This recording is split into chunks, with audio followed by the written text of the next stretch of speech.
Something that might just stay with you long after the video ends. So stay with me till the end. There are moments in life when silence is louder than words. Not the quiet of a peaceful room or a gentle snowfall, but the heavy, suffocating silence that grows between people, when what isn't said weighs more than what is.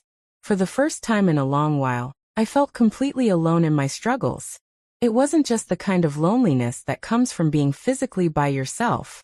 No, this was a deeper, sharper kind of isolation, the kind that creeps into your chest, making every breath feel slightly heavier than the last.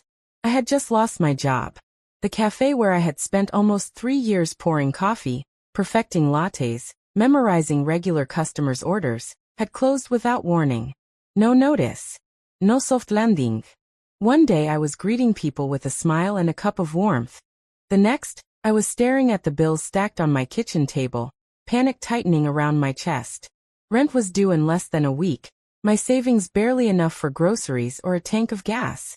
I was staring straight into the kind of fear that makes your hands tremble for no reason at all. And then there was him, my boyfriend. We weren't married. We didn't live together. He had always insisted on space, boundaries, independence. At first, I thought it was healthy. Over time, it felt more like a distance I couldn't cross, a wall between us that wasn't supposed to exist. And yet, despite all that, I called him first. I hoped. Maybe I was naive. Maybe I was desperate. I don't know how I'm going to pay rent this month. I began, my voice shaking slightly. Well, you'll figure it out. He cut me off, so casually it felt like he was talking about the weather instead of the panic crushing me from the inside. I swallowed. Hard. My throat felt raw. I just thought, maybe you could help me this month? I wouldn't, he said. Then, after a pause, distractedly tapping his fingers somewhere else, he added, "It's not really my responsibility, is it? You're independent. You always say so." My own words came back at me like stones. I had always prided myself on independence, on managing life on my own. But independence was not this, being left to drown in silence, with no one to throw a lifeline. The call ended awkwardly, with neither of us quite knowing how to finish. "Take care," he mumbled before hanging up, leaving me holding the phone as if it were a lifeline suddenly cut from my grasp. I stayed on the floor by the window long after, knees hugged to my chest, staring at the city outside. Its lights blinked on, one by one, indifferent to my small, personal collapse. The world kept moving while I felt frozen, small, invisible. It was late when I heard the knock. Slow. Calm. Steady. Not desperate, not impatient. I wiped my face on the sleeve of my sweater and dragged myself up, heart hammering, stomach twisting. When I opened the door, there he was, my landlord. Always composed, polite, and considerate. Older, with a quiet confidence, as though he understood the gravity of presence without ever needing to assert it. Tall, broad-shouldered, with dark skin that caught the light, eyes sharp and observant. His voice calm, measured. "Sorry to bother you this late," he said, nodding once. "Just following up on the rent." My stomach dropped. I must have looked a mess. Hair wild, sweater huge. Eyes probably red from stress or tears. "Yes. I know the deadline's coming," I said, voice tight. There was a pause. Not the kind that's awkward. The kind that's listening. He let me exist in that moment without judgment. "That's rough," he said finally. "I'm sorry to hear it." I hated how small I felt, how exposed. "I'll figure it out," I muttered. "I just need a little time." His gaze never wavered. No crossed arms, no leaning forward. Just steady presence. "I'm not here to pressure you," he said softly. "But if you need to talk about options, my office is open. Come by tomorrow if you'd like." Options. The word echoed in my mind long after he left. I didn't know what it meant, and I wasn't sure I wanted to know. But one thought forced itself into my chest and refused to leave. I couldn't rely on the person I loved. Maybe I wasn't as independent as I thought I was. I didn't sleep that night.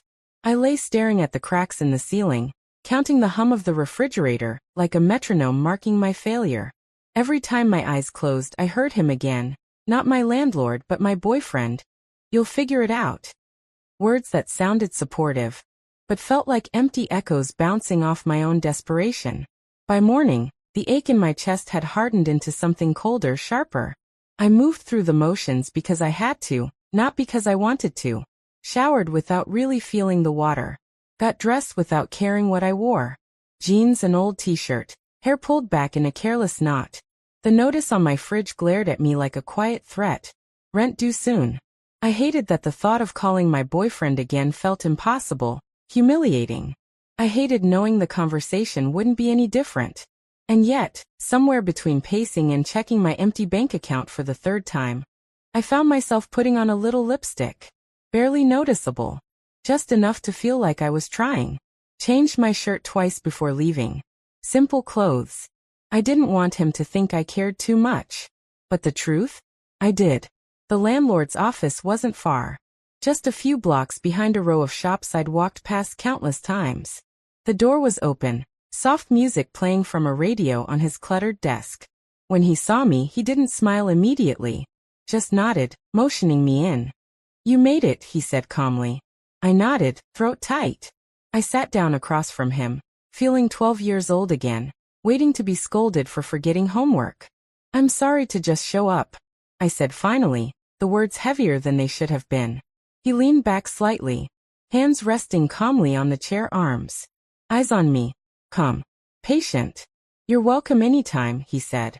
I looked down at my hands, fingers fidgeting. I didn't want to cry. I had cried enough yesterday.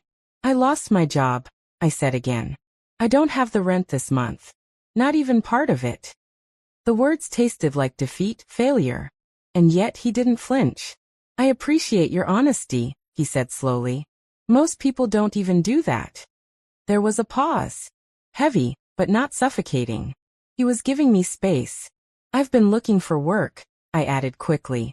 "I'm not just sitting around waiting for help." "I didn't assume you were," he said softly. Shame rose again, curling in my chest like smoke I couldn't escape. I hated being here. Hated needing help.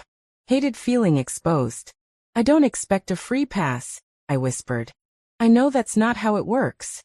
He didn't argue. Didn't make me feel smaller. He leaned forward slightly, hands folded on the desk. "What if we found a different way to handle it?" he asked.